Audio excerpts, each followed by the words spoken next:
Distopia por si só é aquele futuro imaginário possível, né? A característica básica da distopia é essa. Ou seja, sempre iminente. É aquela coisa que, será que pode acontecer? Será que aconteceria?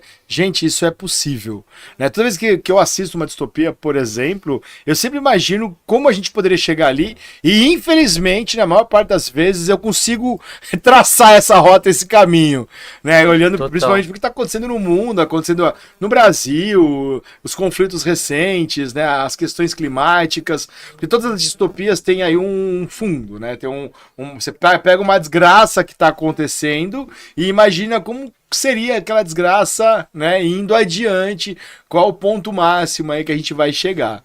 Muito bem, e de certa forma a distopia ela revela os nossos medos, né? Por exemplo, agora com o ChatGPT, né, com questões climáticas e tudo mais, com todos os conflitos políticos, econômicos que estão acontecendo no mundo, a gente sempre fica com medo e com receio, né? Mas a distopia, de certa forma, ela revela o nosso desejo também, né? Porque é o que o Mark Fisher falou, né? Que é mais fácil imaginar o fim do mundo do que o fim do capitalismo. E é interessante que muitas vezes eu me peguei assistindo The Walking Dead, que é um tipo de distopia, né? É um mundo pós-apocalíptico, apocalipse zumbi. E é interessante que muitas vezes eu me peguei assistindo e imaginando, caramba, mano, se isso acontecesse, eu ia ter o tempo todo para ler livro, para conversar com os meus amigos, para sair. Eu não teria que cumprir jornada, escala 6x1, já era. Né? Então, de certa forma, revela um pouco dos nossos desejos também, né? A gente pode olhar para a distopia, como você falou, é mais fácil o fim do mundo do que o fim do capitalismo, principalmente agora, né? Começa um novo conflito, uma nova guerra, uma nova disputa. Você entra em rede social, nos comentários, a galera apocalíptica tá lá, não, porque o mundo vai acabar, não, porque Jesus está voltando, não, porque é agora que as pessoas vão pro... Gente... Eu sempre pensei, gente, é muito mais fácil, seria muito mais fácil a gente parar, né, refletir, de repente tentar fazer o mundo melhorar, que dá trabalho, né? Então, como eu quero resolver as coisas? Jogo na mão da criatura sobrenatural, na mão de um deus, de uma divindade, ele vai resolver, porque tá tudo tão ruim que a única coisa que pode resolver isso é o mundo acabar. Eu fico imaginando, bilhões de anos de existência do planeta para o sujeito ver e falar assim, é melhor que o mundo acabe. E aí essa questão distópica é tudo isso, né? Porque você fica imaginando... Imagina você parar um dia à tarde, assim, como é que vai ser o apocalipse? Eu prefiro imaginar outras distopias. Eu acho que outros futuros ruins são melhores. Agora você citou uma coisa interessante, a questão da religião, né? De certa forma, distopia é um termo recente, é um termo contemporâneo, né?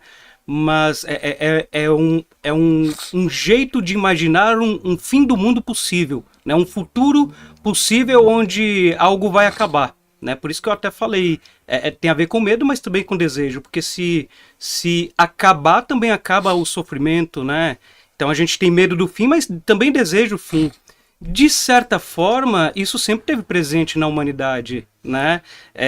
Seja através dos mitos, seja através da religiosidade mesmo, né? Eu acho que a maioria das religiões, elas enxergam um fim do mundo, não que esse fim, às vezes, não é pleno, né? Ou você revive em outro momento, por exemplo, a vida após a morte, ou você reconstrói o mundo, mas sempre tem um ciclo, né? E essa distopia também sinaliza a concepção religiosa de fim de mundo. E assim, as concepções religiosas, elas são muito parecidas e diferentes ao mesmo tempo. Se a gente olhar, por exemplo, para os nórdicos, quando se fala do Ragnarok, o fim do mundo, o Ragnarok ele representa aquele tempo cíclico, né? Então, o mundo acaba, mas ele recomeça. Já está escrito como vai ser esse recomeço, né? Apesar da guerra, né, dos deuses combatendo os gigantes, né? Você sabe que aquela luta vai acabar e os que sobrevivem reconstroem o mundo.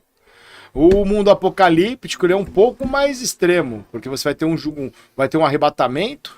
Aí você vai ter uma grande guerra, uma destruição em massa, para depois vir um Salvador, né, levar a alma daqueles que se arrependeram para um futuro melhor, um paraíso, né, ou no caso do Apocalipse mesmo, um paraíso na Terra.